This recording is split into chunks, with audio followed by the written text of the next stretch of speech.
Et bonjour les amis, aujourd'hui on se retrouve pour un atelier qui s'appelle Dans ma tête. C'est un atelier qui est possible de faire avec les enfants sans aucun problème. Pour cet atelier, vous aurez simplement besoin, pour commencer, d'un crayon et de feutre et de crayon de couleur pour pouvoir faire une partie de votre autoportrait. Pour cet autoportrait, vous vous arrêterez au milieu du front et toute la partie haute sera composée de collages. N'hésitez pas pendant cet autoportrait à vous observer dans un miroir par exemple ou sur une photo. Encore une fois, il n'y a aucune visée esthétique. L'idée c'est que vous ayez quand même la sensation que ce portrait vous ressemble. La deuxième partie de cet atelier est donc de s'occuper de la partie haute, de ce qui se passe dans votre tête. Pour cela, vous prendrez plusieurs vieux magazines, journaux, publicités, etc.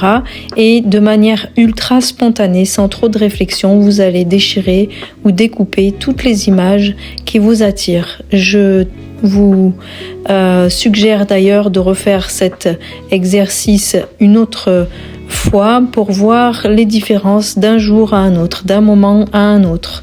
Vous pouvez aussi faire cet exercice en ayant certaines thématiques. Par exemple, dans ma tête, un jour de pluie, dans ma tête, un jour dynamique, dans ma tête, un jour de course, dans ma tête, un jour de désespoir, etc., etc. Une fois que vos images sont choisies, qu'elles sont sélectionnées, vous pouvez réintervenir dessus et redécouper de manière plus détaillée au ciseau ou au cutter les parties des images que vous voulez prendre. Et ça va faire l'objet aussi d'une partie qui est très importante parce que dans cette partie, du coup, vous allez vous rendre compte que tout est finalement une histoire de choix. Depuis le début jusqu'à la fin. C'est un peu l'effet entonnoir. Le fait de chercher dans des magazines, et pour ça, cette recherche spontanée, je vous demanderai de vous limiter à 5 minutes de recherche seulement. C'est une manière déjà de choisir dans un premier temps. Dans un deuxième temps, le fait de redécouper certaines parties d'une image est une deuxième partie de choix. Et il y aura enfin une dernière partie de choix qui consistera à sélectionner finalement les images qui vont rester sur l'endroit où vous les collerez, sur cet autoportrait. Donc moi ici, j'ai fait une sélection assez importante finalement en 5 minutes. Ne vous inquiétez pas si vous avez l'impression de ne pas avoir assez d'images ou au contraire d'en avoir trop.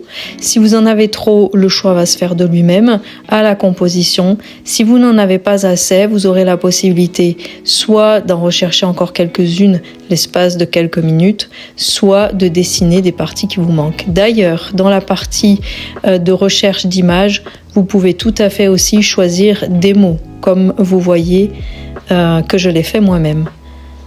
J'arrive à la partie bientôt collage, mais avant de coller, vous pouvez déjà essayer de composer un petit peu, de placer vos éléments sur le dessus de votre tête, de les agencer d'une certaine manière pour commencer à raconter une histoire.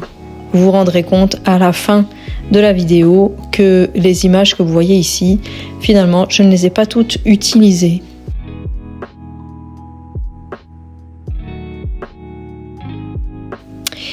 Il y a une thématique qui ressort assez fortement pour ma part, en tout cas ce jour, c'est une thématique un petit peu de cocooning, de maison, de fauteuil, de coussin, de chaleur, de quelque part quelque chose un peu sécurisant.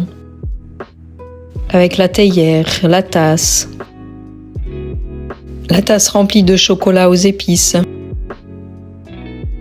Les fauteuils aussi, plusieurs fauteuils, et puis des petites phrases qui viennent accentuer l'effet aussi de la maison, du réconfort, de l'équilibre. Je passe maintenant du coup à la partie collage. Pour ça, je dois tout redéplacer sur le côté pour pouvoir commencer à coller ce qu'il y a dessous.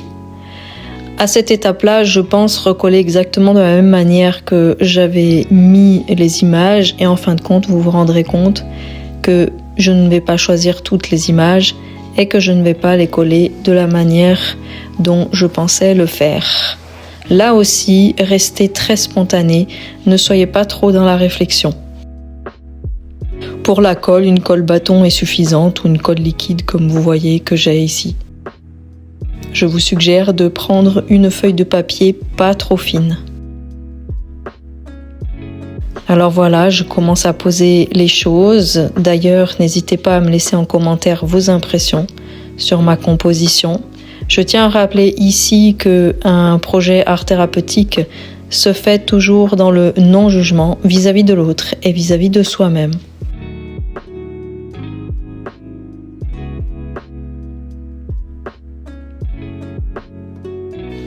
Je veux absolument mettre cette phrase, alors je finis par découper finalement cette phrase lumineuse demeure en 2 parties pour pouvoir réussir à l'insérer dans ma composition. Et voilà, je vous laisse observer un petit peu et il restera la dernière partie qui est une partie d'observation. En fait, d'observation de ce qu'on a fait, mais aussi de ce qu'on ressent, de ce qu'on a produit nous rappelle. Mais avant de décrire tout ça, eh bien, je continue à préciser un petit peu mon autoportrait en rajoutant quelques cheveux. Parce que je trouve que c'est plus intéressant, que ça me correspond. Et là, je commence à écrire. Donc, dans ce que vous allez écrire, de la même manière, restez très spontané, ne réfléchissez pas trop, laissez vraiment le flux de vos pensées se poser sur le papier, en observant absolument ce que vous avez fait. Et je vous partagerai dans la dernière partie, ce que j'ai écrit. Ce n'est pas quelque chose que je fais normalement parce que c'est personnel et je ne le fais pas du tout avec mes clients, mais pour vous montrer un petit peu l'intérêt de ce genre d'exercice qui peut paraître ludique en soi, je vais partager ce que j'ai noté. Et dans ce que vous notez, n'oubliez pas de marquer aussi ce que vous avez pu ressentir ou expérimenter pendant le processus et puis peut-être les choses auxquelles vous renvoie votre composition. Et voilà, c'est terminé. Cette fois, la composition est finie. Gardez-vous une demi-heure d'atelier. Alors voilà, ce travail est terminé. N'oubliez pas pendant ce travail de faire le texte, d'observer ce que vous venez de faire, de prendre en note tout ce que vous voyez et tout ce à quoi ça vous renvoie. Voilà. Alors moi je partage un petit bout de mon intimité avec vous et je vais simplement vous lire ce que j'ai écrit. Dans ce collage, ce qui m'interpelle le plus, c'est le rapport mère-fille, ici. On voit une mère et sa fille, une petite fille, moi adulte. D'ailleurs, si vous regardez les deux, elles ont une posture assez similaire. Le côté sérieux, non souriant, de mon autoportrait. Et de la petite fille au chapeau de paille. Comme si je cherchais la petite fille dans l'herbe. Voilà, à la place des champignons, c'est comme si je me cherchais moi-même, une petite fille, en petite fille. Ou que la petite fille, celle-ci, voulait attirer mon attention. Lumineuse demeure, ça me fait clairement penser au Saint-Esprit, qui vient apporter de la lumière. Il y a un côté cocooning, à l'abri, au chaud, derrière la fenêtre, qui est énorme, où on voit tout l'extérieur, mais qui est fermé. Je me sens en sécurité chez moi. Trouver son équilibre, ici. Et la tasse remplie de chocolat aux épices, je les ai mises comme des boucles d'oreilles, mais justement, ça me renvoie à un déséquilibre. J'ai hésité à mettre ça ici, parce qu'elle est énorme au bout de l'oreille. D'ailleurs, en parlant de déséquilibre, cette tasse, elle est penchée. Elle n'est pas mise droite comme l'oiseau ici par exemple. Du coup, il y a une forme de déséquilibre. Ce rond est petit, celui-là est gros. Ça donne une impression de lourdeur ici, plutôt plus léger. Il y a une sensation de déséquilibre. Mais ça me plaît comme ça. Ça me plaît que ce soit en boucle d'oreille.